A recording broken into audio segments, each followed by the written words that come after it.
Olá, boa noite. Uma notícia entrevista hoje a bióloga Mercedes Bustamante. Ela é pesquisadora e professora da Universidade de Brasília, a UNB.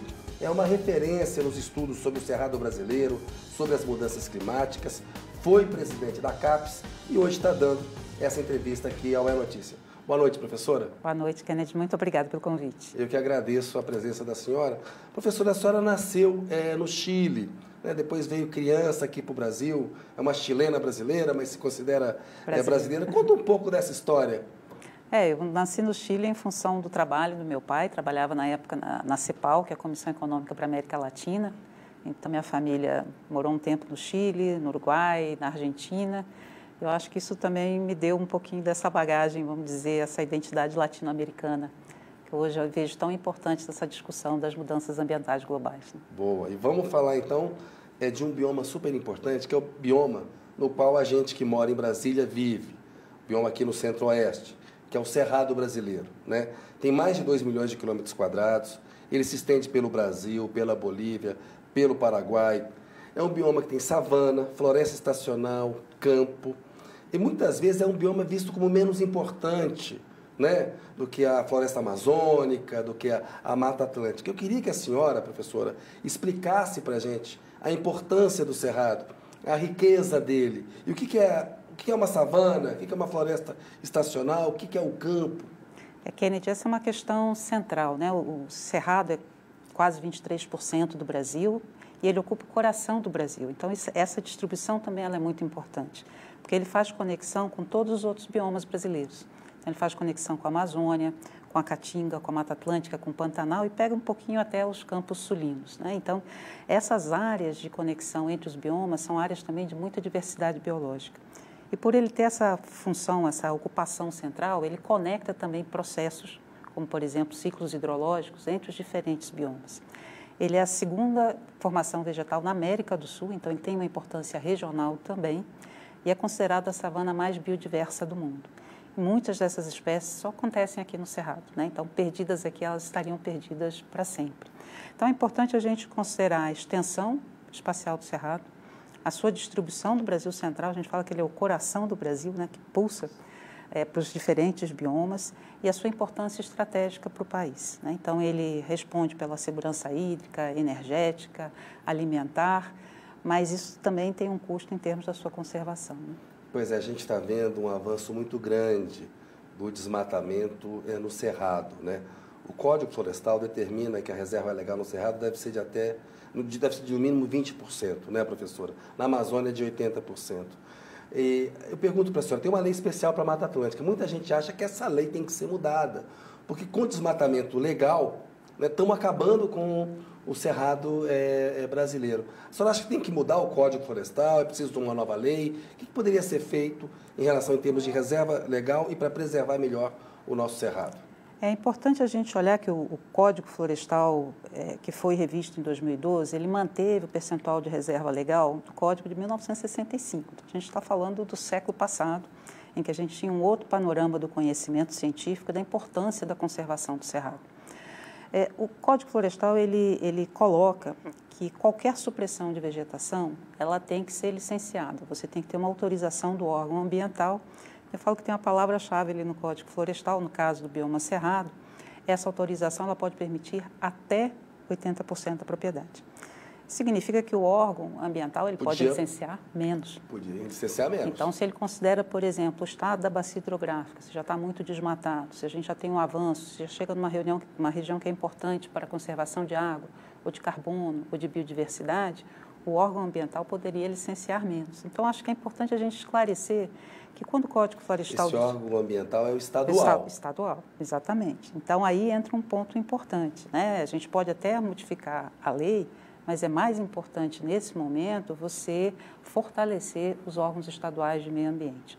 Empoderar para que eles efetivamente cumpram a sua função, que é olhar os direitos coletivos do funcionamento desses ecossistemas. Então, quando a gente diz o proprietário pode solicitar, ele tem direito a solicitar. Quando o órgão ambiental licencia, ele está olhando o direito da coletividade, da sociedade, a ter um meio ambiente protegido. Então, ele precisa ponderar esses direitos e observar, não é simplesmente porque ele solicitou que é um direito automático a a conceder até 80% de desmatamento. Então, na situação que nós temos hoje, um bioma que já perdeu mais de 50% da sua cobertura vegetal nativa, segue sob pressão, porque são as maiores taxas de desmatamento que a gente tem hoje no Brasil, é preciso ponderar se efetivamente nós precisamos seguir autorizando os estados os 80% máximos que a lei permitiria, né? Então, acho que há necessidade de revisar isso à luz hoje de um conhecimento científico que é bastante robusto e que aponta que, se nós seguirmos nessa toada, o Cerrado vai deixar de existir. A gente sabe que alguns desses governos estaduais têm uma visão de negação da ciência, né? E que alguns órgãos ambientais são capturados pelo lobby do agronegócio. Quem mais desmata e está desmatando o Cerrado é o agronegócio, como é também na Amazônia. Hoje no Cerrado o principal vetor de transformação é efetivamente a agricultura de larga escala, né? Então nós temos aí a agropecuária, o maior uso da terra ainda que predomina é a pastagem, mas as frentes do desmatamento hoje no Cerrado, que ocupam essa região chamada de Matopiba, né? Maranhão, Tocantins, Piauí e Bahia, é basicamente a agricultura para o plantio de grãos, né? A maior pressão está naquela região. Naquela região. Responde ali aproximadamente por 63% do desmatamento, das novas frentes do desmatamento. Da cobertura original do Cerrado, a senhora falou, nós já perdemos metade já? Já perdemos metade. Então, isso significa que, novamente, os 50% remanescentes também não estão em um estado de preservação que nós consideraríamos desejável, porque vão se fragmentando, são pequenos fragmentos, começa a ocorrer esse isolamento. Quanto menor o fragmento, que a gente chama em ecologia o efeito de borda, né, mais fácil a degradação do interior desses fragmentos. Então, quando a gente fala, não, ainda tem 50%, mas a situação desses 50% remanescentes também preocupa, porque não são grandes áreas contínuas mais. Nós estamos perdendo essa continuidade do Cerrado, que é tão importante para o funcionamento do bioma, né?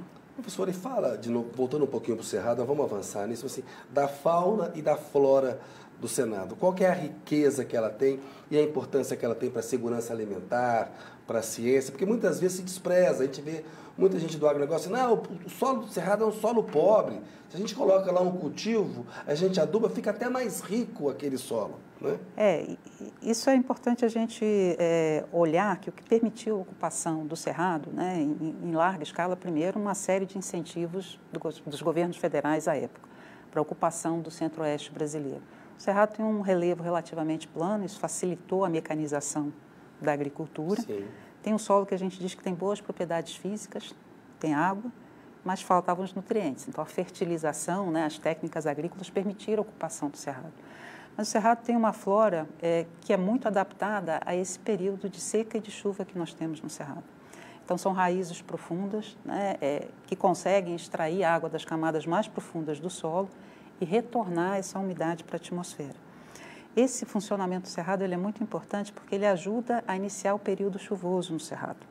Então, quando você tem a vegetação do Cerrado que começa a colocar as folhas antes de começar a chover e começa a retornar a umidade para a atmosfera, essa umidade é que propicia que as massas úmidas da Amazônia se transformem em chuva no Cerrado.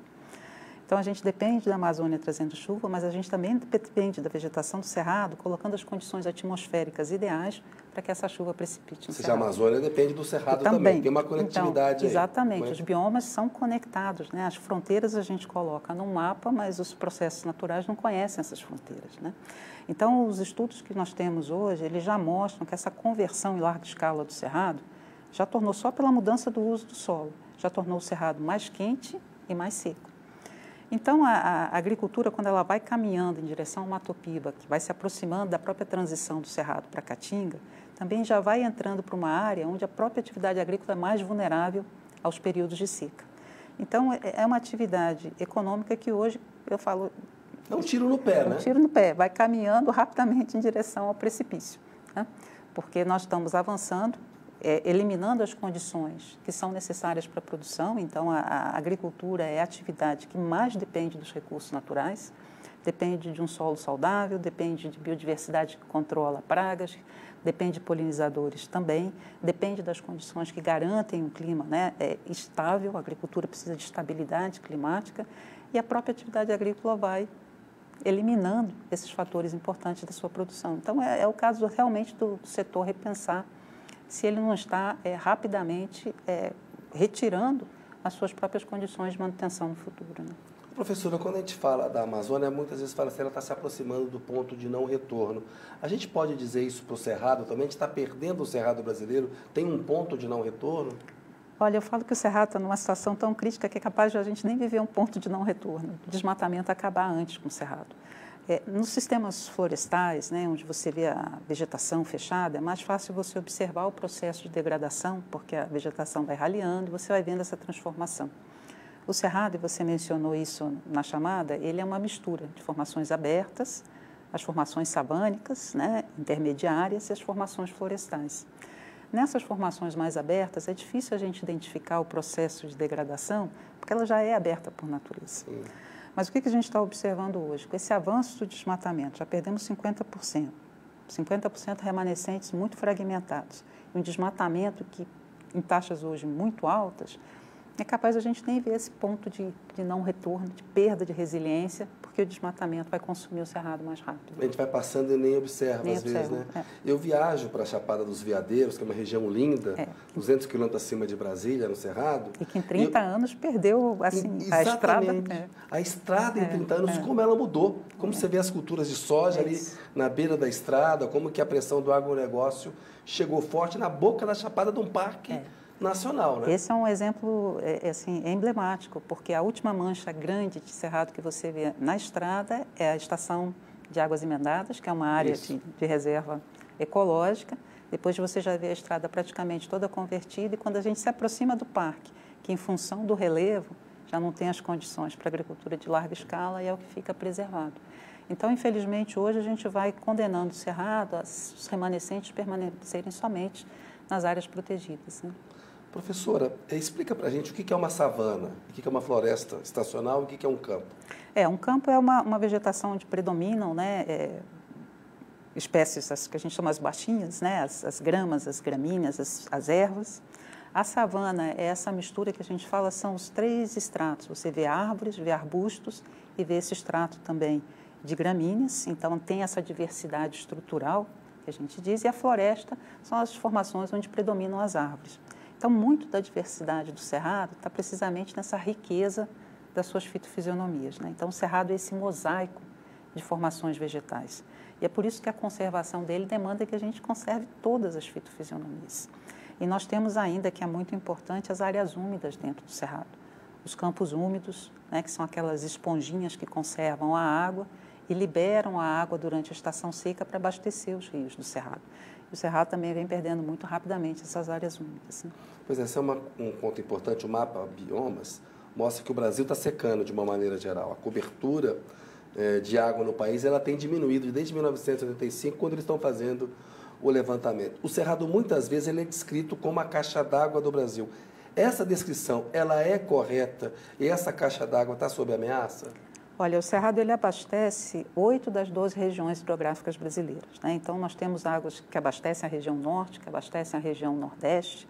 Então, quando a gente pensa na segurança hídrica do Nordeste, o Cerrado tem um papel fundamental, porque ele provê 70% da descarga da bacia do São Francisco. Então, se a gente seca o Cerrado aqui embaixo, você vai ter dificuldade de abastecimento semiárido brasileiro. Ele provê água para o sudeste do Brasil e ele provê água para o Pantanal, né? Então, hoje o Pantanal passa por esse período de seca muito intenso também porque as áreas que abastecem o Pantanal no Cerrado vão sendo convertidas. Então, nesse papel de coração do Cerrado, de conectar, o que conecta o Cerrado com os outros biomas é precisamente o transporte de água, a produção, o armazenamento e transporte de água. Então, quando a gente observa que eu já converti 50% da cobertura, ele já se tornou mais quente, mais seco. O mapa de irrigação da ANA já mostra que nos últimos 10 anos a gente tem uma predominância de anomalias de seca na região central do Brasil. Chove menos, você tira a vegetação que é capaz de prover armazenamento de água e depois o transporte de água de volta para a atmosfera. Então, a gente já tem estudos também que mostram que a vazão dos rios do Cerrado está diminuindo. Então, a gente tem vários indícios. Aqui no Distrito Federal, nós fizemos um estudo olhando essas áreas úmidas que são importantes para o abastecimento dos cursos de água aqui no Distrito Federal, e 40% já estão impactados, né? Então, já se transformaram em outras fitofisionomias. Então, é extremamente preocupante para a gente pensar não só em termos da agricultura, mas pensar em termos de segurança energética para o Brasil, uma vez que a nossa matriz de produção de energia tem base na hidroeletricidade, e a gente precisa olhar como é que isso também vai conversar com a mudança climática. Sobre o que a gente tem que fazer? Porque, assim, é possível recuperar o cerrado? Há programas do BNDES, por exemplo, para recuperar arcos de mata na floresta amazônica. A gente sabe a dificuldade que é no Congresso, o lobby da bancada ruralista é muito forte. É preciso que haja uma maior intervenção do governo federal nisso. Como é que a gente salva o cerrado? Primeiro ponto, eu acho que precisa efetivamente o setor do agronegócio identificar muito claramente hoje quem são as vozes que falam pelo agronegócio moderno. Porque a gente vê uma certa dissonância, né, entre um setor que usa alta tecnologia, que quer estar inserido em mercados internacionais nos quais a sustentabilidade é um critério importante, e porta-vozes, muitas vezes, no Congresso Nacional, que representam talvez o lado mais arcaico, né, desse setor no Brasil. Então, acho que há necessidade aí também da gente ter uma renovação dessas lideranças, da chamada bancada ruralista, e que eles passem a representar efetivamente o setor de agropecuária que o Brasil teria orgulho de ter, né? Eu acho que isso é uma discussão importante e sintonizado com essa pauta no futuro. Eu acho que ele demanda uma ação muito clara junto aos estados. É importante a gente olhar, quando a gente olha a Amazônia, boa parte da terra na Amazônia é terra pública. Isso significa que a União tem um papel muito importante e permitiu colocar unidades de conservação, que gerou esse arco de proteção da Amazônia. Você tem territórios indígenas. No Cerrado, esse percentual é menor, a gente tem menos áreas protegidas dentro do Cerrado, menos áreas da União e uma grande parte da terra no Cerrado é privada. Então, efetivamente, há uma conversa importante a ser estabelecida com o setor privado, mas o setor financeiro tem um papel importante. Né? Explica para a gente. Exatamente. Como é que você concede, por exemplo, né, empréstimos, linhas de crédito, etc., que você não tenha salvaguardas ambientais que olhem efetivamente a situação do Cerrado. Então, como é que você irriga financeiramente um setor que hoje, na verdade, compromete a segurança do Brasil em vários outros pontos, né? Então, é importante que o setor financeiro também tenha clareza da sua responsabilidade e olhe efetivamente o que está acontecendo no Cerrado brasileiro. E a gente vê a diferença entre o volume de recursos que vai para o Plano Safra e o volume de recursos que vai para o Plano de Agricultura de Baixo Carbono, né? Então, na verdade, deveria ser o oposto, né? Isso. Você ter o maior percentual, né, de recursos que vá para uma agricultura mais conservacionista e menos para a agricultura de forma convencional, de larga escala, que hoje gera esses impactos que já são conhecidos, né? Plano Safra, governo federal. A senhora falou aí a questão do mundo privado, ou seja, o agronegócio brasileiro. O agronegócio é um dos motores da nossa economia. Nós falamos há pouco, está dando um tiro no pé. Eles deveriam ser os primeiros a ter uma preocupação em preservar o cerrado para preservar o próprio negócio, né? Os recursos naturais, a natureza, ela representa os meios de produção da agricultura, né? Então, você imagina um industrial que elimina os meios de produção da sua indústria, né? Seria algo inconcebível, né? Então, é basicamente isso que está acontecendo, né? Então, você está tendo uma transformação dos sistemas. Hoje, estudos já mostram que você tem um deslocamento, como eu comentei, da produção de soja dentro do Cerrado para as áreas onde essa produção se torna cada vez mais vulnerável. Então, o que isso significa? Que você está aumentando o seu risco, né? E isso vai aumentar, por exemplo, o risco do seu seguro, né? Você tem mais probabilidade de quebra de safra, então você vai tornando o negócio mais incerto, mais inseguro. Então, é preciso olhar como é que isso vai se comportar também no futuro, onde as condições climáticas estão mudando muito rapidamente. E uma das questões da mudança climática para a agricultura é que a gente não vai poder continuar nem plantando, nem criando animais da mesma forma como a gente fez no passado. E existe um outro aspecto importante também, é a saúde dos trabalhadores dentro da agricultura. Porque a agricultura é uma das atividades onde você desenvolve a maior parte delas ao ar livre. Então, você também tem um impacto sobre a saúde humana dessa força de trabalho que está associada ao setor. Então, eu acho que é algo que tem que ser efetivamente estratégico para o Brasil. Agora, o que é imediato hoje é a contenção do desmatamento no Cerrado. Porque a gente sabe que a restauração ela é mais trabalhosa, ela é mais custosa e, efetivamente, a gente não pode aceitar mais, eu falo que tem que ser um combate ao desmatamento que não tem adjetivos. Então, a gente não pode mais falar de ilegal ou ilegal, porque essa fronteira do ilegal e legal, ela está superada pelo que a gente conhece hoje. A ciência está dizendo para a gente. Está dizendo, conservar, se eu termino conservando só 20% do cerrado, em pequenos fragmentos dentro de propriedades privadas, eu não consigo conservar a biodiversidade que é tão importante, eu não consigo manter o funcionamento hídrico do cerrado e eu não consigo dar resiliência a esse sistema, nem aos próprios sistemas agrícolas, para casos de eventos extremos. Então, efetivamente, hoje, a permissão, né, que o órgão ambiental tem que considerar é essa que leva em conta a melhor informação e a melhor evidência científica disponível. E sempre no sentido de proteção dos direitos coletivos, né? Então, dos direitos que são difusos na sociedade ao meio ambiente, que é uma das cláusulas mais bonitas aí da nossa Constituição, né? Que é o direito ao meio ambiente saudável. Né? Professor, importante isso que a senhora está falando. A gente vive aqui em Brasília, em 20 anos, nós falamos da questão da segurança alimentar. Vai faltar água? Brasília já é a terceira maior região metropolitana do país. Já superou Belo Horizonte e Salvador. Depois de São Paulo e Rio de Janeiro, é Brasília. São 4 milhões de pessoas vivendo aqui. Daqui a 20 anos, vai ser um bom lugar para se viver? Eu acho que Brasília já enfrenta uma situação de vulnerabilidade hídrica, né? Se você olha, né, a própria história da capital e as expedições científicas iniciais da própria demarcação, né, da capital já apontavam, né, que Brasília deveria ter um crescimento limitado, efetivamente, pela disponibilidade hídrica. Depois nós temos um processo de impermeabilização da cidade também, então a redução das áreas verdes. E nós temos o problema esse que mesmo as nossas áreas protegidas, dentro de Brasília, Parque Nacional de Brasília, Estação Ecológica de Águas Emendadas, as áreas que ficam mais ao sul de Brasília, próximas ao Jardim Botânico, elas já estão também impactadas. Então, isso é importante a gente considerar. Essas alterações ambientais, elas não vão parar porque ali tem um portão de uma unidade de conservação. As unidades de conservação também estão sendo impactadas pelo que acontece no seu entorno. Então, vou citar um exemplo de uma paisagem icônica. Nós citamos Águas Emendadas, que é uma estação ecológica importante em Brasília. Logo depois de Sobradinho, Planaltina ali, né? Exatamente. E Águas Emendadas porque ali você tem um divisor que alimenta 2 bacias hidrográficas. Era uma área úmida, uma vereda que hoje não existe mais. Então, rapidamente, a gente vai vendo a perda dessas áreas que são provedoras de água para a capital do país. Então, acho que é importante a gente pensar também o que vai ser o destino, né, das cidades brasileiras numa situação como essa. Que modelo econômico seria ideal para o Cerrado? Muitas vezes falar o modelo econômico para a Amazônia. O que a senhora imagina? Porque milhões de pessoas vivem nessa região, enfim. Né? Como é que a senhora imagina um modelo econômico viável e sustentável para o Cerrado?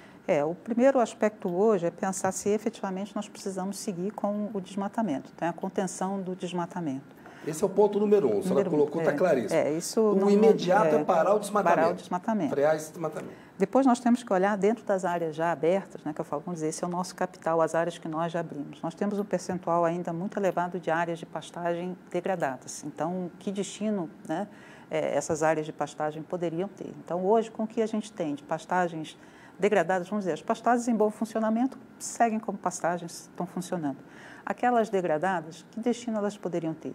Elas podem ser utilizadas para a expansão da agricultura, elas podem ser utilizadas para a recuperação de novas pastagens e elas podem ser utilizadas para a recuperação de áreas nativas do Cerrado, onde faz sentido para conservar a água, para sequestrar carbono e para conservar a biodiversidade. Então, novamente, hoje nós temos estudos que mostram, com um bom planejamento territorial, uma boa governança territorial, nós conseguimos, dentro das áreas já abertas, dar vazão a essas 3 demandas. Manter a produção agropecuária, manter a conservação e permitir a restauração das áreas de cerrado. Mas, novamente, isso vale colocado dentro de um mapa, dentro de um modelo. Agora, a gente precisa que esses agentes em campo, que têm a responsabilidade de olhar a política agrícola, a política ambiental e os proprietários de terras, tenham os incentivos corretos para que isso aconteça.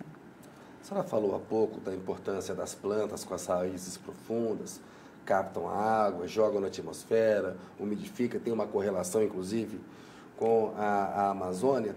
A Embrapa desenvolve pesquisas, desenvolve um pouquinho disso, explica isso um pouquinho mais para a gente, desenvolve mais isso, assim, como que os animais e as plantas do Cerrado podem nos ajudar a combater o aquecimento global? É a capacidade que eles têm de viver com menos água e tem como a gente aplicar isso nos outros biomas?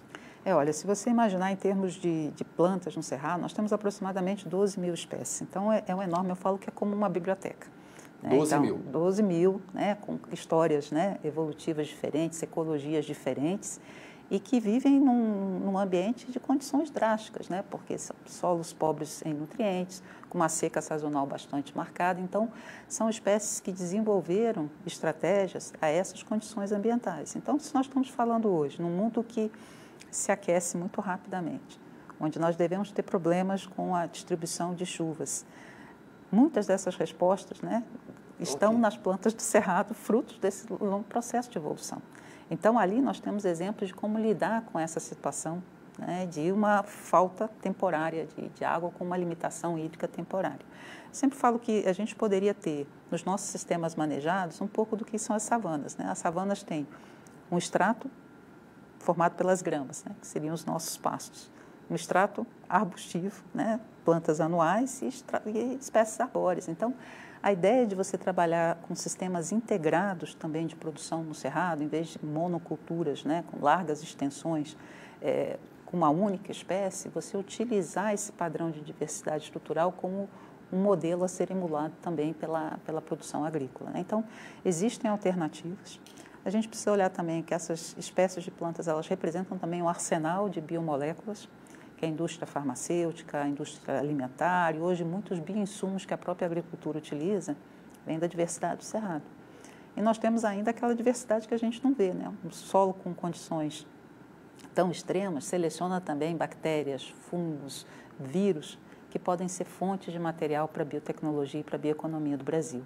Então, é uma pena que a gente homogeneiza, queima, né? Então eu falo que sempre corresponde a queimar uma biblioteca de Alexandria, né? Porque você está queimando, né, todo um conhecimento ancestral que vem do processo de evolução desses organismos. E o cerrado tem uma fauna também muito diversa que presta diferentes serviços ambientais, né?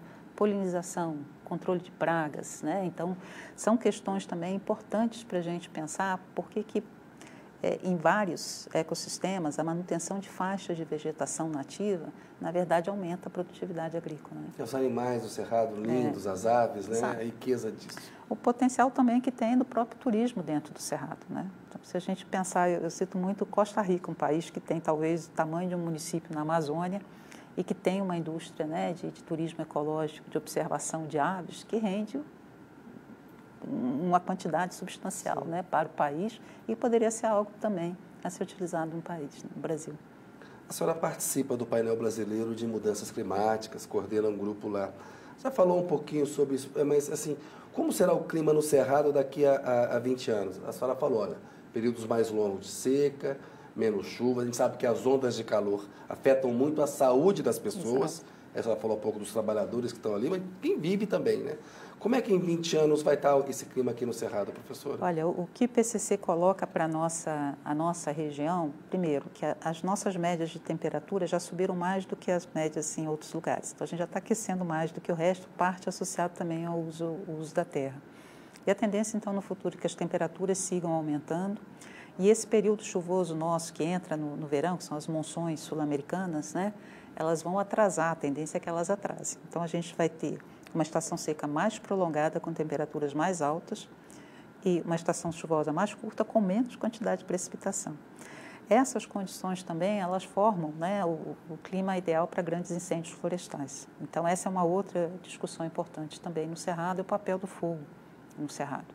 O fogo é um elemento natural da evolução do bioma, mas a presença humana vem modificando o regime do fogo. Então, hoje a gente tem áreas que queimam todos os anos e aí, efetivamente, você começa a ter um processo de degradação. Está sujeito a eventos climáticos extremos, de mais incêndio no Cerrado, exatamente, como a gente está vendo no Pantanal. Exatamente.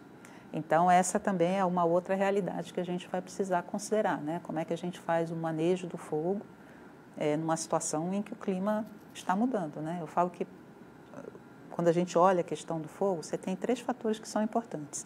Você precisa ter o combustível, e o combustível tem que ter o grau de umidade para queimar, você precisa ter as condições meteorológicas para que o fogo se propague e você precisa ter o fator de ignição. Então, a atividade humana hoje modifica esses 3 fatores. A gente modifica o combustível, a gente está modificando o clima e o fator de ignição que somos nós, né?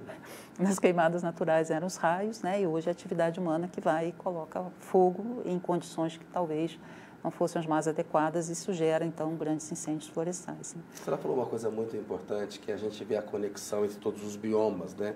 tratar a preservação como uma coisa complexa, sistêmica. Quando a gente fala dessas mudanças climáticas específicas do Cerrado, quais vão ser os impactos dela no clima brasileiro? A senhora já falou, por exemplo, abastece a bacia do São Francisco, mas do país como um todo, como é que vai afetar?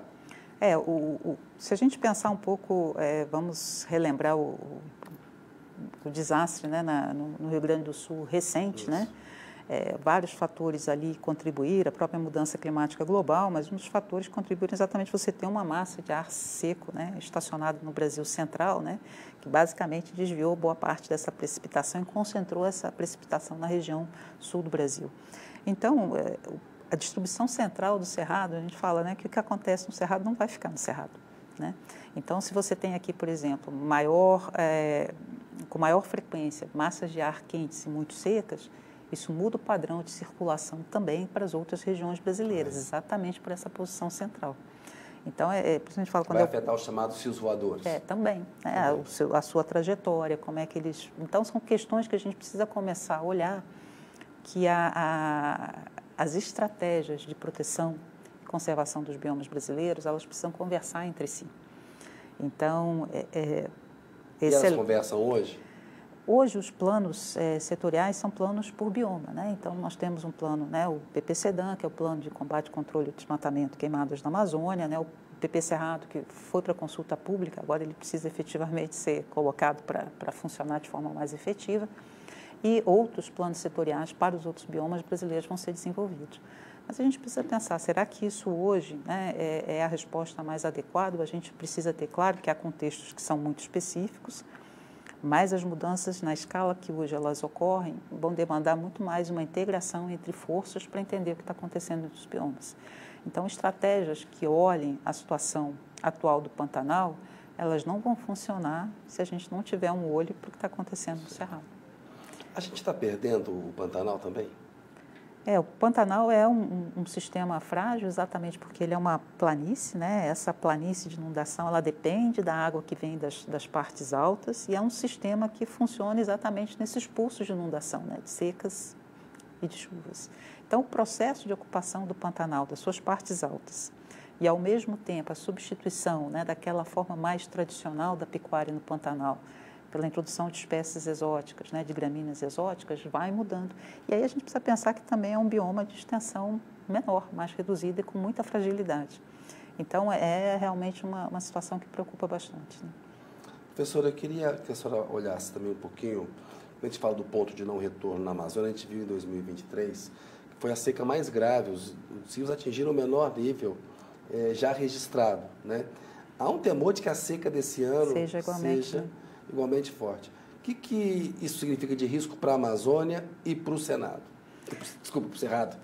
É importante a gente pensar novamente nessa questão da conectividade, essas massas de ar úmido que vêm da Amazônia para o Cerrado, né, e precisam encontrar aqui uma certa umidade para que dispare o período chuvoso, elas são importantes para a nossa região também. Né? Quando a gente olha a situação hoje dos biomas brasileiros, né, nós estamos falando de uma série de eventos, né, climáticos, de secas, né, em sequência. Então, eu comparo muito com o nosso sistema. Né? Se você pega uma infecção, depois você pega outra, o seu sistema, né, imunitário vai se enfraquecendo. Vai se enfraquecendo. Então, é isso que a gente fala, que você vai rompendo a capacidade de resiliência, de retorno desses biomas. E não são só hoje, infelizmente, um único fator de degradação. Né? O IPCC chama isso de riscos compostos. Né? Você começa a ter uma série de situações que convergem, muitas delas com efeito sinérgico, né? Então, não é só adicionar, o efeito ainda é maior, e isso coloca, né, os nossos ecossistemas sob uma situação de maior estresse ainda. Né? Ou seja, está pintando uma tempestade perfeita. Perfeita, exatamente, de múltiplas crises. E aí entra um pouco a discussão, a pergunta que você me fez anteriormente. Um sistema que consegue manter sua biodiversidade, a biodiversidade é um fator de estabilidade dos sistemas. Então, quando a gente também começa a ter perda de biodiversidade, é como se você vai também perdendo esse seguro, né, que permite ao sistema retornar às suas funções depois de um momento de estresse. Então, a crise climática e a crise da biodiversidade são duas crises fortemente interrelacionadas. E nós estamos perdendo, tem um risco de extinção grande. De muitas espécies, exatamente. Né, professora? Plantas e animais. E muitas que nós estamos perdendo ainda nem sem conhecer, né?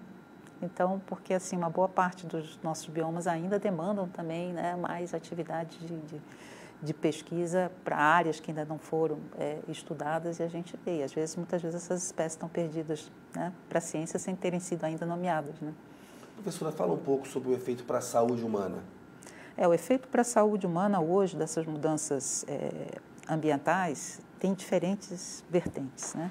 Nós temos a vertente climática, então, isso que a gente coloca como um dos limites duros de adaptação. Quando a gente fala, não, nós temos uma capacidade de adaptar à mudança climática.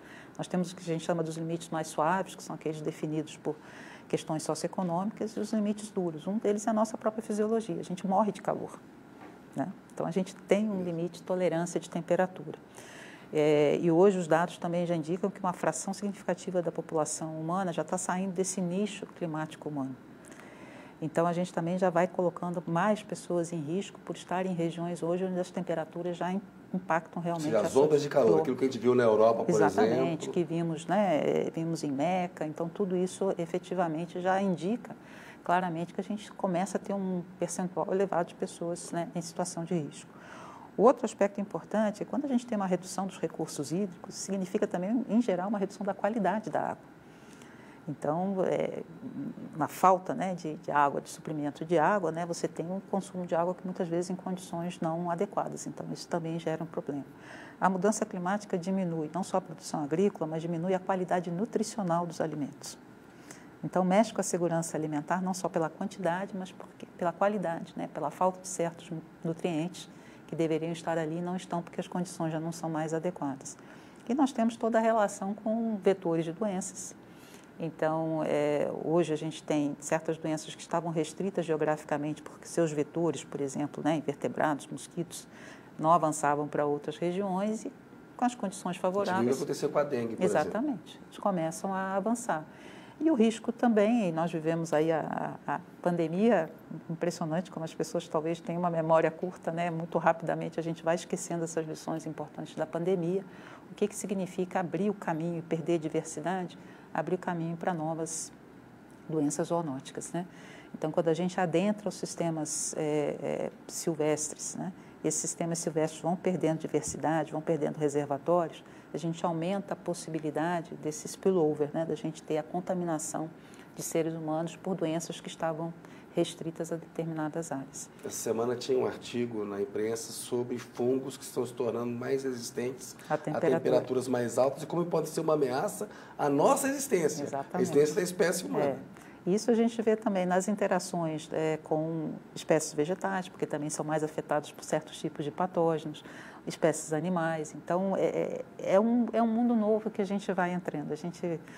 Quando a gente olha os mapas antigos, né, aquelas regiões não navegadas se chamava de terra incógnita, né, aquela terra que a gente não conhece. Eu falo que a gente vai navegando hoje para essa terra incógnita, né, de viver um mundo em condições muito diferentes daquelas que nós tivemos aí no passado recente. Né? A senhora falou aí do risco para a saúde humana, consumir uma água de menor qualidade, produzir menos alimentos com menor qualidade.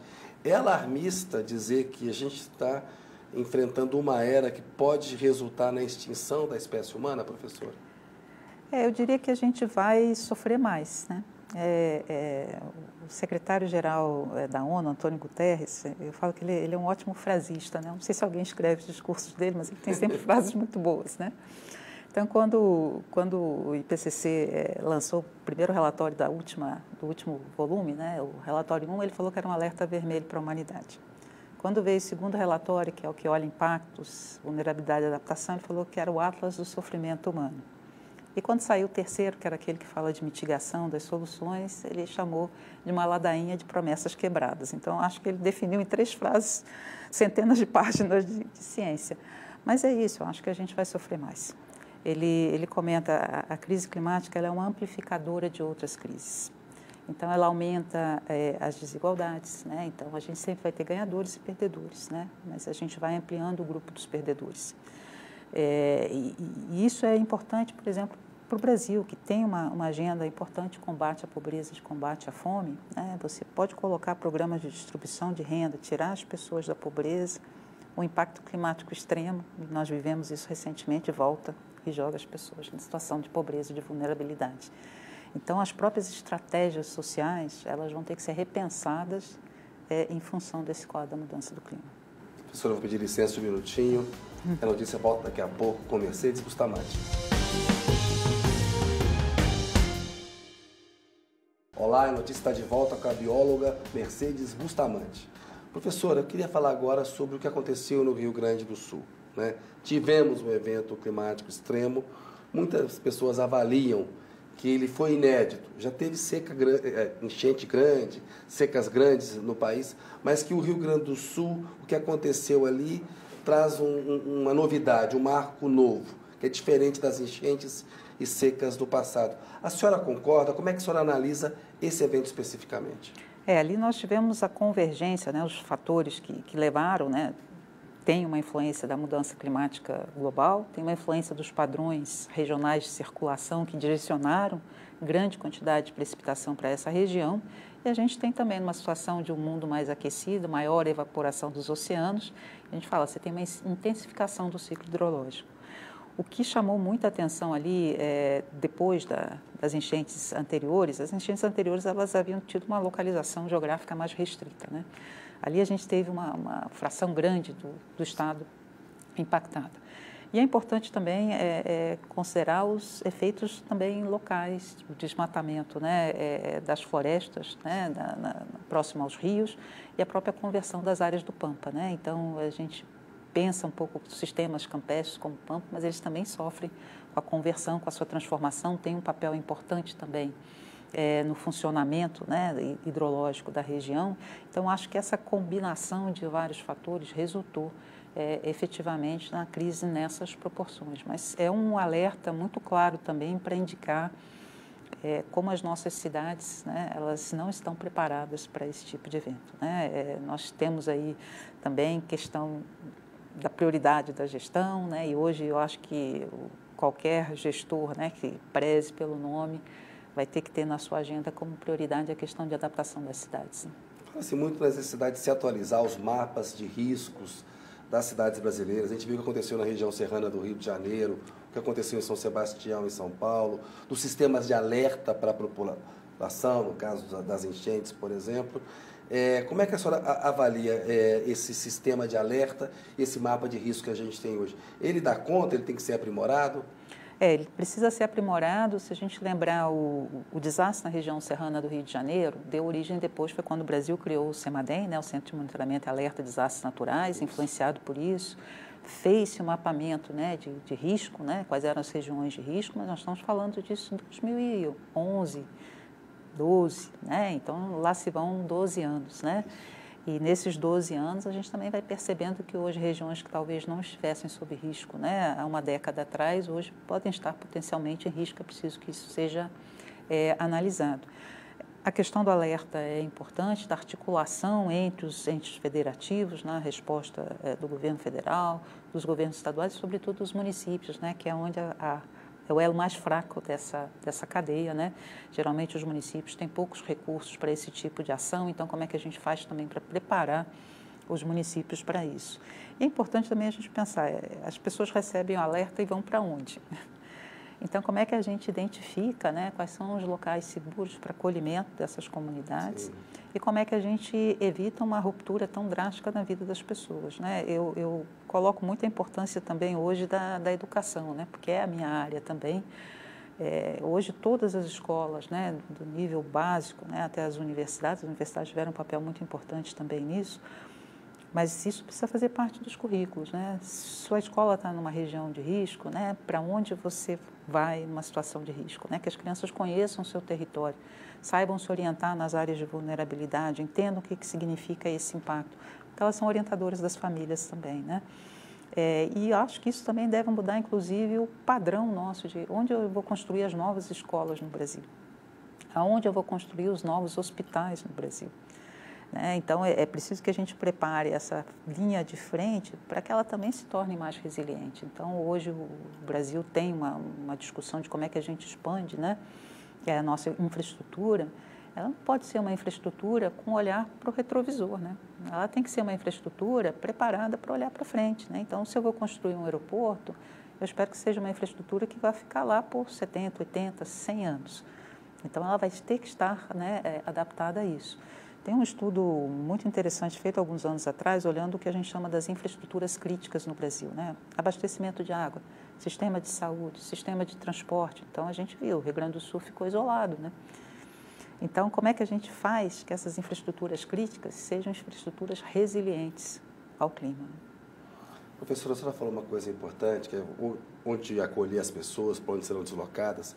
A gente viu cidades no Rio Grande do Sul e áreas de algumas cidades que inundaram 3 vezes nos últimos 6 meses. E essas não pode mais morar naquela, tem que deslocar deslocar bairros inteiros, às vezes até cidades inteiras. Fala para a gente desse conceito de refugiados do clima, se a gente já tem isso no Brasil, e qual que é a gravidade disso no Brasil e no mundo? Talvez a gente esqueça um pouco, né, da história recente do Brasil, né? Mas se você olhar as grandes secas do Nordeste brasileiro, elas já geravam refugiados climáticos, né? Que eram processos de migração que vinham em função das grandes secas, de deslocamento ou para o norte, né, ou até para o sul e para o sudeste do Brasil. Então, nós já percebemos o que significa, né, você ter uma população que não tem as condições adequadas. Né, basta ler vidas secas, né? Exatamente, exatamente. Então, ali era talvez, né, uma indicação muito circunscrita a uma região do que significa esse impacto, né, sobre as populações mais vulneráveis. Então, acho que essa é hoje uma realidade. A gente esquece que os últimos 11 mil anos, isso que a gente chama do Holoceno, que é o período de desenvolvimento da civilização humana, foi um período de grande estabilidade climática. Então, a gente construiu as nossas civilizações confiando que o clima ia ficar estável. E não é o que a gente tem hoje. A gente está vivendo esse momento de instabilidade. E, para isso, a gente precisa realmente de uma preparação muito mais adequada e, sobretudo, de olhar as vulnerabilidades. E você comentou o impacto sobre a saúde. Tem muitos estudos também que já indicam o impacto da mudança climática sobre a saúde mental. Então, populações em situação de ondas de calor, por exemplo, têm mais incidência de violência, né? Então, você tem várias respostas que também estão associadas a outros fatores que a sociedade precisa se preparar. As populações que depois passam por um evento extremo, né, esse evento extremo ele deixa cicatrizes, né, porque a vida das pessoas ela sofre essa ruptura, né? Então, é preciso que a gente pense também não só no acolhimento físico, mas no acolhimento de saúde mental que isso pode gerar. Professora, durante a campanha eleitoral de 2022 se discutiu a criação de uma autoridade nacional de segurança climática. O presidente Lula disse que ia fazer, a ministra Marina Silva está estudando. A senhora é a favor? Acha que tem que ser implementada em que modelo? Olha, a ideia de uma autoridade climática é exatamente para trazer essa centralidade para o tema da mudança climática e, ao mesmo tempo, olhar como isso é transversal a todas as outras atuações do governo. Então, você tem uma figura que efetivamente pudesse fazer esse diálogo e integrar essas diferentes ações dos diferentes ministérios, né? Porque, efetivamente, a gente não pode ter um ministério atuando numa área e o outro na outra em contraposição a uma ação, por exemplo, de mitigação e de adaptação à mudança climática. Agora, a constituição de uma autoridade climática, ela tem que vir efetivamente revestida da autoridade necessária para que ela seja uma autoridade climática, né? Então, nomear sem a devida estrutura, né, e sem a governança adequada também não faria muito sentido, né? Então, eu acho que a dificuldade hoje é pensar efetivamente qual é a governança adequada, com a transversalidade necessária, mas também com a assertividade para fazer o Brasil avançar muito rapidamente nessa agenda. Nós perdemos, né, anos preciosos, né, na articulação de uma agenda de clima, em função do negacionismo, né, a mudança climática. Essa era a minha próxima pergunta. Qual foi o dano que o governo Bolsonaro, causou para o meio ambiente brasileiro e para essa agenda ambiental no país? O dano foi extremo, né? Exatamente em função, primeiro, de não tomar as atitudes que eram necessárias e, por outro lado, inclusive, incentivar ações que eram deletérias para o meio ambiente, né? Então, enfraquecer os órgãos de fiscalização ambiental, enfraquecimento da legislação ambiental,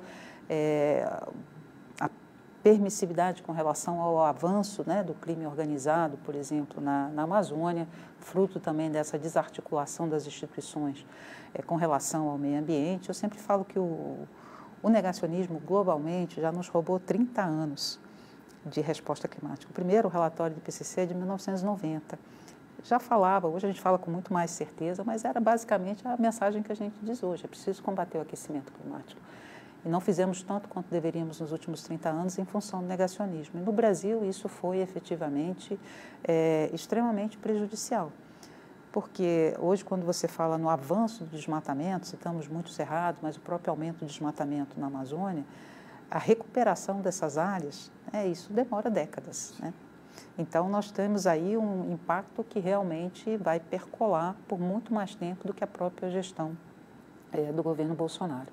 Então, o negacionismo, ele mata, né? Ele corrói a confiança da população, ele corrói as instituições, e eu acho que gera efetivamente um impacto que foi e continua sendo muito negativo, porque a reconstrução é sempre mais difícil, né?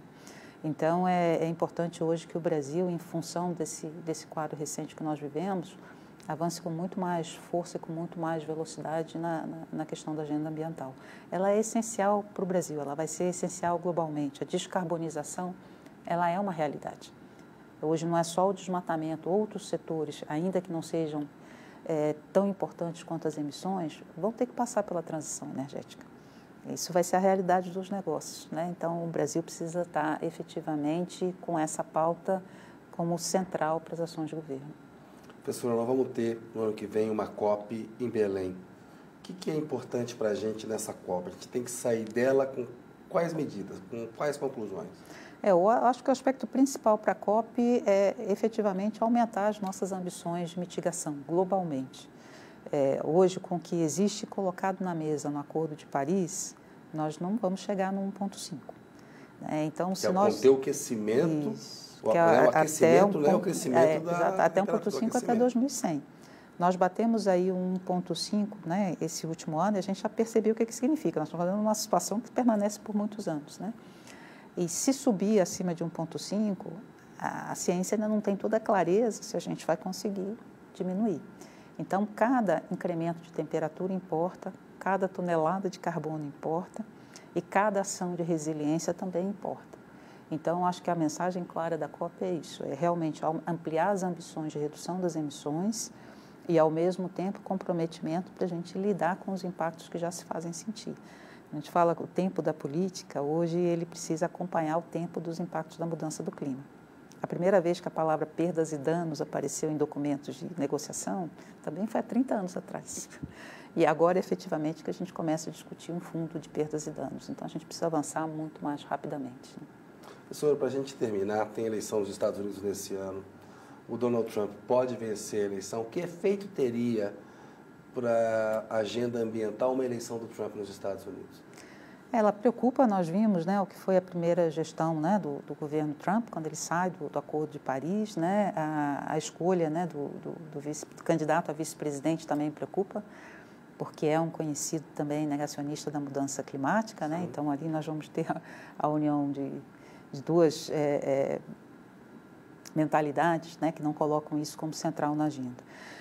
De certa forma, também, o que aconteceu na primeira gestão, que espero seja a única, do governo do presidente Donald Trump, é que os estados, né, muitos deles têm autonomia, né, e foram avançando nas agendas climáticas dos estados, o estado da Califórnia, outros, então, as próprias empresas americanas também assumiram, né, as suas metas de redução das emissões, né. Então, o que a gente espera é que aquilo que não dependa diretamente do governo federal siga avançando. E, de certa forma, também a gente já percebe o movimento de outros países, Europa, né, também como região, que começa a olhar a perspectiva de uma reeleição do Donald Trump, o que isso vai significar para essas agendas, né? Agora, efetivamente, mesmo para os Estados Unidos também estão sujeitos a impactos, né? O próprio órgão de defesa americano tem relatórios muito importantes, né? Os Estados Unidos têm bases militares em todas as partes do mundo.